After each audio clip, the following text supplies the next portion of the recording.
So a man wanted me to talk about my experiences being a leaseholder. I've only ever had bad experiences being a leaseholder. Now, regardless of what I say in this video, if you can only get your hands on a leasehold flat because it's too expensive to buy a house at this moment in time, then just go and buy the leasehold flat. Don't wait 3 years to go and buy this dream house. Buy the leasehold flat, and hopefully in 3 years' time it goes up in value. You can use that value and go and buy a next property and that. But I cannot stand being a leaseholder because you have to deal with the Ras Clark Council. I don't like dealing with the council. I don't like the way they handle situations. The first time I had a bad experience being a leaseholder, and when you're a leaseholder, in my opinion, you're only going to have bad experiences or no experiences. You're not going to have any good experiences being a leaseholder. The council are not going to turn up to your Ras Clark front door with a bunch of flowers and a steak and kidney pie. Yeah, they're only going to phone you up to make complaints and that, and they only want money out of you. So the first time I had a bad experience being a leaseholder, and this was slightly self-inflicted, but I didn't like the way the council dealt with man. Basically, my first flat that I bought, which happened to be my second property, so this is my first property, this is my house, I bought a flat that's not too far away. It took me like a year to renovate that property because I left it for like 4 or 5 months. I just didn't touch it for 4 or 5 months. And my flat was like one big house and they converted it into 2 flats. Ground floor flat and first floor. I had the first floor. There was some old man that lived downstairs. Used to say hello to him. Now, when I was renovating the property, obviously there's a lot of rubbish and that. So I was leaving the rubbish at the back of the flat where there's a garden, because it used to be one big house. And at the side, there's a little side entrance. And I left a lot of rubbish there for a very long time, 6 months and that. Now, that's why I don't like dealing with certain people, because certain people are not upfront. And there's nothing to be upfront about. You just have a word with a man. The old man downstairs, he had a problem with it. But instead of, it's not even a confrontation. Or instead of just saying to me, look, when you're going to move that rubbish and that, do you know what he did? He fucking reported it to the council. Oh, there's a lot of wood and rubble and debris and stuff like that at the side of the alleyway. I remember I was in IKEA, Milton Keynes, with my girl. I can't remember what we was looking to buy or whatever. But anyway, I was in IKEA, Milton Keynes. I got this email from the council. You have caused a fire risk. You need to get this rubbish removed immediately. Within 24 hours, we're going to send someone to come and check that you've moved the rubbish and that. I was like, what the fuck? So basically what happened was the guy reported me to the council about the rubbish. Yeah, saying that it was basically a fire hazard. And I'm forgetting no fucking fire hazard. All right, there are combustible materials, i.e. materials that can catch fire and spread a fire and that. But it's not a fire risk like that. Yeah, they flew off the handle. So anyway, there's me in a panic and that, because they sent me a proper warning letter, like you can get into trouble for this shit. So there's me in a panic. I phoned some guy I know and he went and dealt with it the following morning. So I got this email at like 4:30. I went down there to sort out this rubbish and I was there till like 10, 11 o'clock at night. It's pitch black outside. There's no light outside in this alleyway and that. I went down there to deal with this rubbish, and then some guy I know with a van, big up man like Rob, he came to sort out this rubbish for me.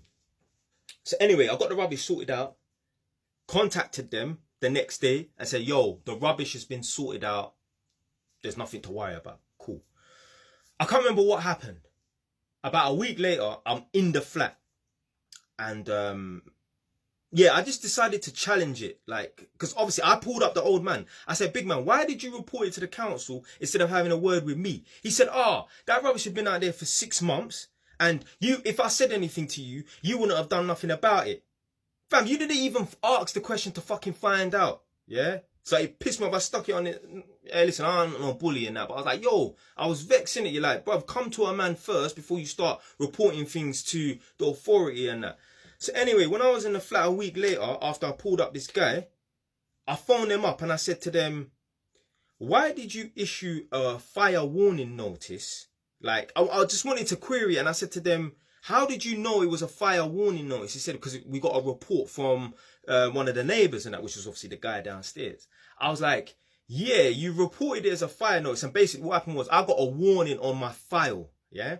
So I got a warning on my file. So I was going to go and challenge it. So I said, why did you why did you not give me a warning as a fire notice and that when I've removed the rubbish and that? They said, we got a report from one of the neighbours, which is the guy downstairs, whatever, innit, yeah? So that's why we issued it. And I was like, yeah, fair enough if someone's reported it and that, but who did you send around to assess this fire risk? They was like, we didn't send anyone to assess this fire risk. I'm like, what do you mean you didn't send no one to assess this fire risk? I was like, how did you know it was a fire risk there? They said, obviously, because they got the report from the guy downstairs. I was like, listen, you lot did not send no one down round to my flat, yeah, to assess the situation. Why the hell are you taking this guy's word for it that there was a fire risk? Did you get any photos? They said we didn't see no photos and we didn't send no one around. I was like, listen, there was no fire risk there, yeah. How dare you put a file against put like a little warning notice against my file?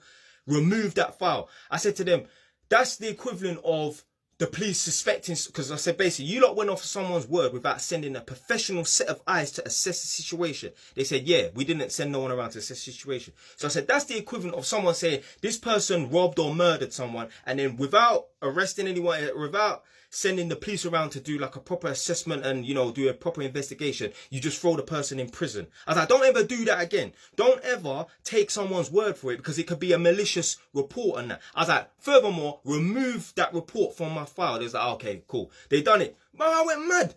I went fucking mad. How the hell, yeah, are you taking some idiot's word for it without any photographic evidence and without sending a professional eyes to assess the situation? I said, remove that off my file. So anyway, they removed it off my file and that. Because at the end of the day, yeah, it could have been a false alarm. The person could have been making it up.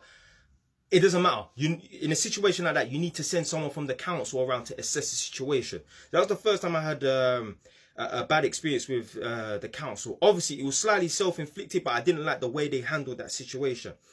Second time, I just don't like the way the council handle things, because when you're a leaseholder, you own the property, but at the same time, you don't fully own the property. For example, if you want to move and adjust any pipe work in the property, apparently you need to get consent from them. So what I wanted to do is the property I was just speaking about is my second property, which is my first flat, yeah? You lot know I've got two flats opposite each other. The first flat, out of the two that are opposite each other, I decided, do you know what I want to do? I want to change that 1-bed flat into a 2-bed flat. I wanted to move the kitchen into the living room and make that like a kitchen living room. And then where the kitchen was, I want to change that into a bedroom and obviously still have the existing bedroom. What you have to do is you have to put in draw up some plans and that, proposing your plan, yeah, because you want to reconfigure the layout of the property and that. I went out of my way to get invoices, get quotes and that for this building work. Went out of my way to write this long email and that, all to send it off to them. I drew up plans, like I edited floor plans and that, edited it, spent my time editing these floor plans and that, sent it to them for them to not even fucking respond, blood. This is what these people are like, yeah?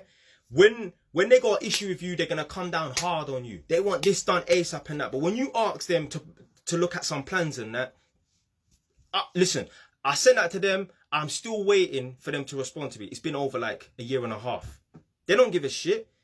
They don't give a shit. A word of advice. If you lot decide to buy a property, if you're looking at a property that has a lift, do not buy a property that has a lift, because it's going to be really expensive and that. Like I said in the previous video, the council talk about, yeah, we want to come around and change the windows and that. Yeah, saying that, yeah, when we change the windows, they're going to have a 25-year guarantee. I said, motherfucker, and it's swear, but I said, listen, these windows in this property, okay, they're not 25 years old. And I guarantee you they're probably about 10 years old. And I promise you that whoever installed them beforehand probably gave a 25-year guarantee. So why the hell are you lot changing these windows when those windows should have had a 25-year guarantee? They just want money. And they have this dumb mentality of this throwaway society and that. So to answer your question, big man, or to dive deep into pros and cons, there's no pros of having a leasehold flat. I'm still saying buy a leasehold flat. Yeah, it's better than owning no property. Make sure you get on a property ladder and that. But there's no pros to owning a leasehold flat. No way. It's just cons. It's just cons.